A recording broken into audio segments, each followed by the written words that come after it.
আসসালামু আলাইকুম। মালয়েশিয়ার সাবেক প্রধানমন্ত্রী মাহাথির মোহাম্মদ সম্পর্কে নিশ্চয়ই নতুন করে কিছু বলার নেই। শুধু বাংলাদেশ নয়, সারা বিশ্বের মানুষই মোটামুটি তাকে এক নামেই চেনেন। সেই মাহাথির মোহাম্মদের একটি দীর্ঘ সাক্ষাৎকার নিয়েছে যুক্তরাজ্য ভিত্তিক গণমাধ্যম ITV news.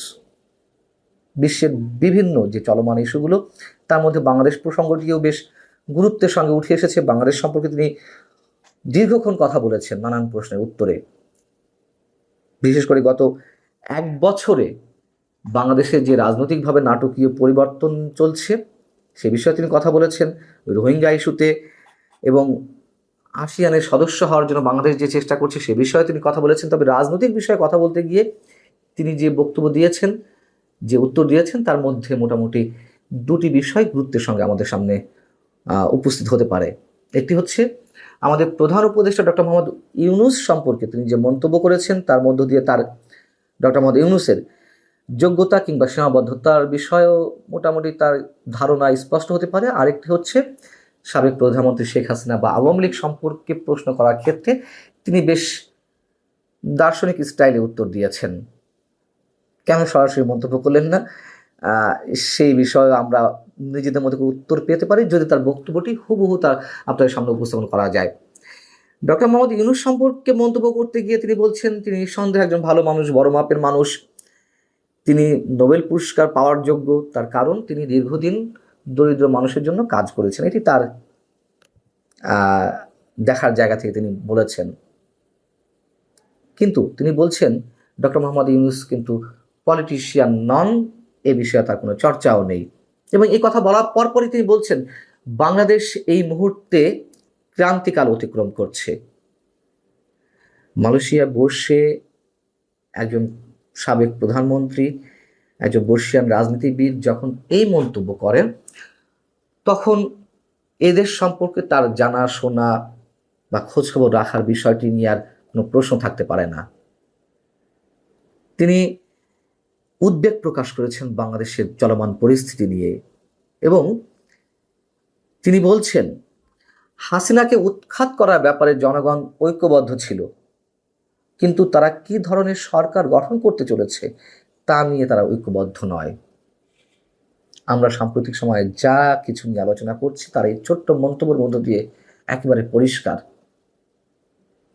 Doctor Mohammad Yunus দাবি করছেন বিভিন্ন আন্তর্জাতিক গণমাধ্যমে সাক্ষাৎকার দেওয়ার সময় তিনি বলছেন যে তিনি বাংলাদেশের মানুষকে ইউনাইটেড করার চেষ্টা করছেন, কিন্তু বাংলাদেশের মানুষ যে কত ভয়ঙ্করভাবে বিভক্তির মধ্যে চলে গেছে সেটা তো আমরা বুঝতে পারছি। মাহাথির মোহাম্মদ বলছেন প্রত্যেকে চায় তার নিজস্ব ধারণার সমগ্র দেশ গ্রহণ করুক, অর্থাৎ বাংলাদেশের রাজনীতিবিদদের ক্ষেত্রে বা রাজনৈতিক দলের ক্ষেত্রে তিনি মন্তব্য করছেন। এবং এটি একটি প্রধানতম সমস্যা, গুরুতর সমস্যা।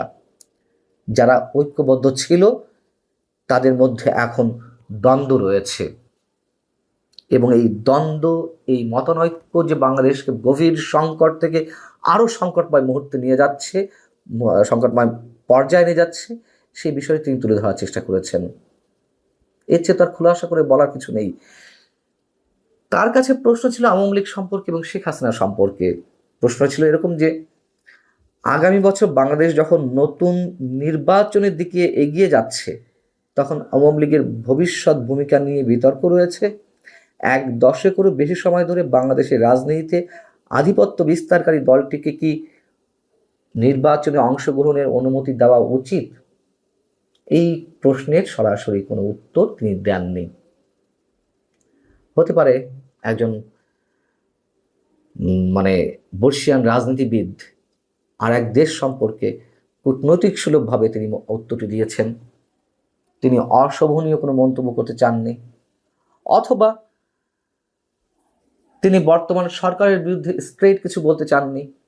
কিছু একটা হবে তো। তিনি যেটি বলছেন এটাই গণতন্ত্রের সমস্যা। মানুষ সবসময় সেরাটি বেছে নেয় না, কখনো না কখনো তারা ভুল করে, ভুল লোকদের বেছে নেয়।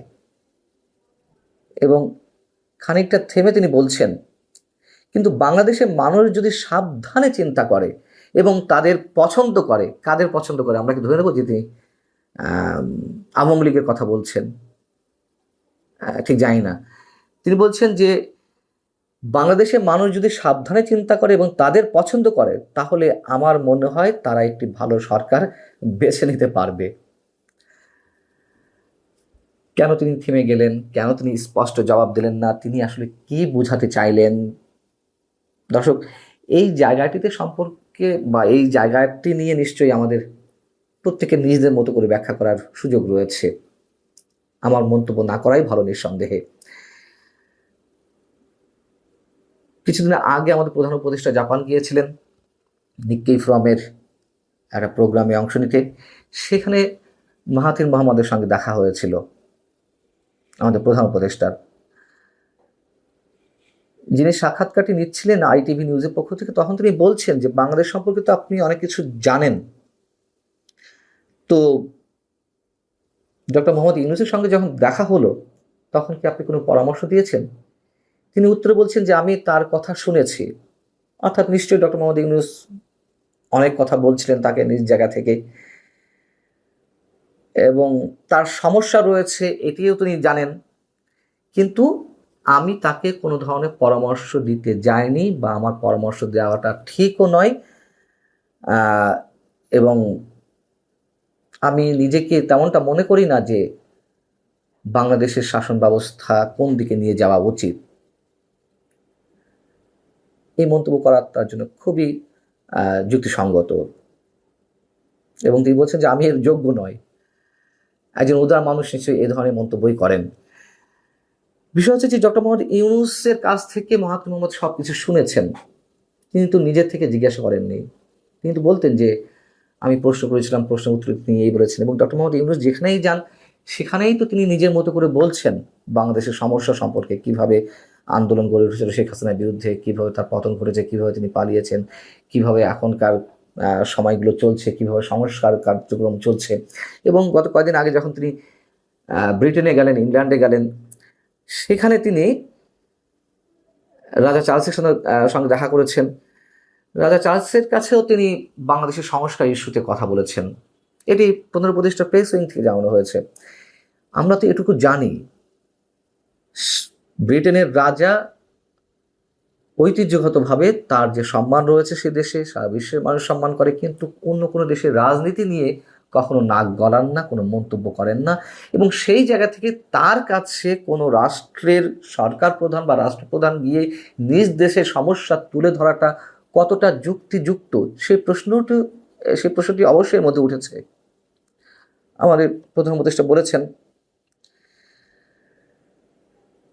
ডক্টর মোহাম্মদ ইউনূস নিঃসন্দেহে একজন যোগ্য ব্যক্তি, আমরা মনে করি, এখনো মনে করি তার কাজের ক্ষেত্রে। কিন্তু তিনি সরকার প্রধান হওয়ার পরে যে মন্তব্যগুলো করছেন, বিশেষ করে চ্যাথাম হাউসে, লন্ডনের চ্যাথাম হাউসে দুর্নীতি বিষয়ে প্রশ্ন করতে গিয়ে তিনি বাংলাদেশের সমগ্র মানুষকে, সমগ্র দেশবাসীকে দুর্নীতিগ্রস্ত হিসেবে তুলে ধরলেন। বাংলাদেশের মানুষ টাকা খেয়ে ভোট দেয়,